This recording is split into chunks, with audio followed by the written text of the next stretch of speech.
let's talk about The Normal Heart. I love this film so much. It's you have to explain to everyone if they don't know, if they haven't seen it, what it is.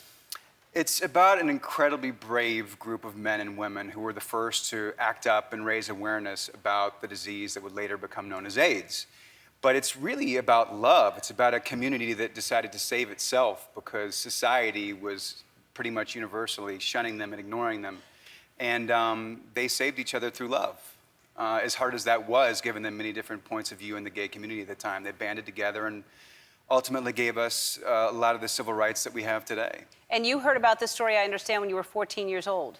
Yeah, I read it. We had a great drama teacher who would order the plays that were going on and off Broadway, and I found this play when I was 14, and I thought, what is this about? And I read it, and my world changed. You know, it changed my entire worldview and educated me, and I'm sure on some level saved my life, not just in the fact that it encouraged me to practice safe sex, but also in the fact that, you know, I knew that somewhere out there was somebody who understood me and would stand by me and stand up for me, and Larry Kramer represented that for me. And the fact that you would read that at 14 and end up in the movie is It's is wild. We see your character, which we just showed at your healthiest. And then you ended up losing, did I read 35 pounds? I stopped weighing myself at 35. We still had a ways to go in production, and I was on the diet, so I'm sure it was more than that. But even though my energy was really low, and sometimes just standing up and walking across the room was a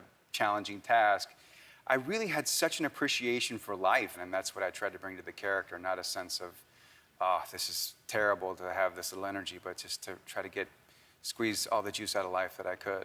Yeah, well, actually, that makes a lot of sense. So Ryan Murphy cried when he saw you, I understand, which I don't blame him. I mean, it really is. It's a very beautiful movie, and it is about love, but it's heartbreaking and hard to watch sometimes. But I understand Defense of Marriage Act was overturned when you were filming. That must have been an incredible moment. It was amazing to be there on that day, and it was one of the celebratory scenes we got to shoot in the film, which thank God, because I was doing that like Kevin Bacon, like elbow to knee dance that day, and I was doing it a little extra hard because I was so excited.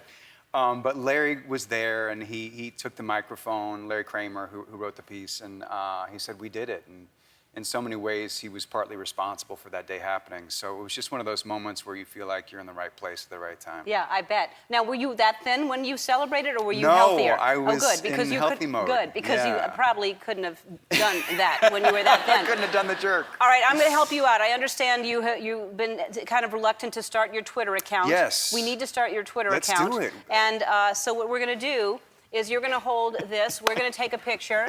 Oh, this is great. All right. Awesome. So we'll start your Twitter account. Oh, my God. Everybody,